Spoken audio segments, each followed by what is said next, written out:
Okay, so I've done the next step of polishing. I didn't bore everyone with a long video of me polishing it up, but there's the finished product polish that I've got on the two parts so far. So showing the steps how I got there is I used one of these that go onto the angle grinder. These flappy paddle discs. I started off with a 120 on the visor. On the main helmet I actually started off with a 40 grit just to get a rough sanding to bring it down. Just very lightly. This stuff can take off a lot of material. Then I moved over to a 120 disc.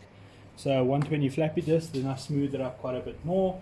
Try not to put too much pressure on it. You just pretty much let the weight of the grinder do the cutting. Then once I got that done, it was smooth and I was happy with it. I started off on these Velcro pads on the adapter for my drill, right? So I started off that. I started off with a, where is it now? A 120 again. Obviously this is slower, so it's going to reset the grind into it. Then I moved over to a 180. The ones with holes in it doesn't really matter. This goes onto the, there's no suction for it. The holes are for suction for the dust. So I went over to a 180. And then I went over to a 240. Right, so when I went over to 240, that was it. Then what I did is I went over to my belt sander. On my belt sander, I'm running a 180 grit belt. I did the 180 grit belt to give it a nice even texture on it. I was happy with that. After the 180 on the belt sander, I went over to a mop bit onto my drill with a cutting compound. That just to help blend in any other scratches.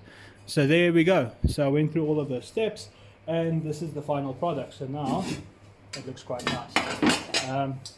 And now I'm happy with it. I'm happy the customer is fine with the satin polish on it. And so now I'm going to move over to doing the final fittings of the visor onto the helmet. That step I will move over to next. So yeah, that just sums up the polishing. I've done a few episodes on polishing before, but that's just an update. That's how I do my polishing. I did it on this helmet so far. So the main thing, as well, like I said, it's what you try and do is you always try and do opposite to the previous grind.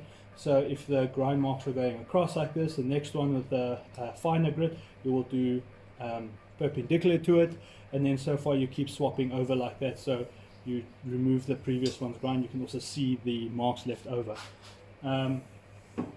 So that's one way to do it. Also, try not to put too much pressure. You tend to tear off your grit, and obviously you wear your machines out quite a bit faster. So yeah, so that's, there we go. If you have any questions, just comment down below, and if you want to find out, if you want more info of something like that. And for the make of the stuff, it doesn't really matter. I haven't really had any difference. This is the one I can get. This is the cheapest. Your abrasives, you'll find, is some of the more expensive parts for polishing.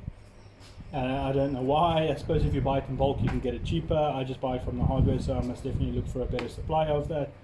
So yeah, that just again sums up the polishing part of this.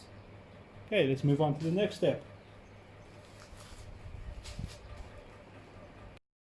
Right, so the part where I did the drilling, you'll probably see a clip of it. Sorry for that, my hand was in the way, so obviously I didn't get a very good angle. Now what I'm going to do is, okay, I've sticky taped the whole front of it up. This is so I don't scratch it.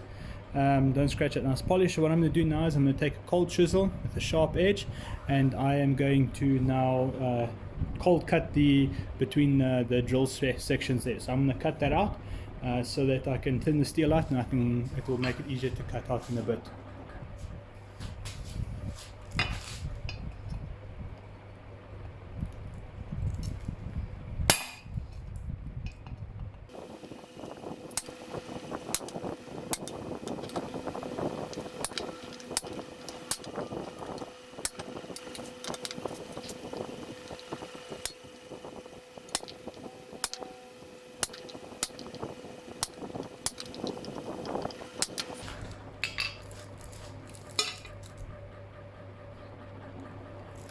Right, so I've got a very decent cut into it. Let's move over to the next cutting step.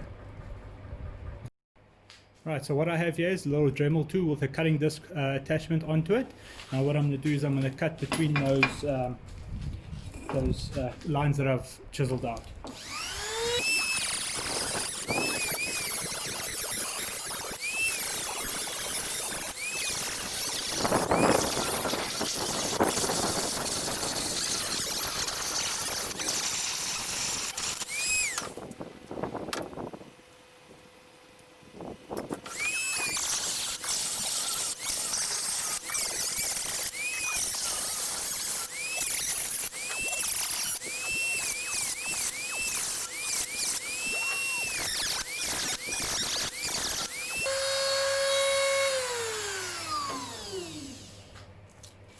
Right, so I've got a little bit more cut out now. Now for these intricate on the sides now, my chisel's too big for it and the Dremel 2s can't get into there. So let's move on to the next step where I show you how to cut those difficult areas out. Alright, so I struggled a little bit to get that cut out, so essentially what I did is I just cut from the outside a bit and then cut from the inside at a bit of an angle. Otherwise I've got them out, and then there was a few little attachments still there, and I just used my chisel and the hammer and I just knocked it out, wedged it, and it broke those little attachments. Now I folded these out. The design is that these protrusions come out a bit, protects quite a bit more from any glances up. As you can see, this is especially for glances up. So I'm going to bend it out a bit more and then file down the edges so they're nice and smooth. Yeah, then we'll move on to the next step.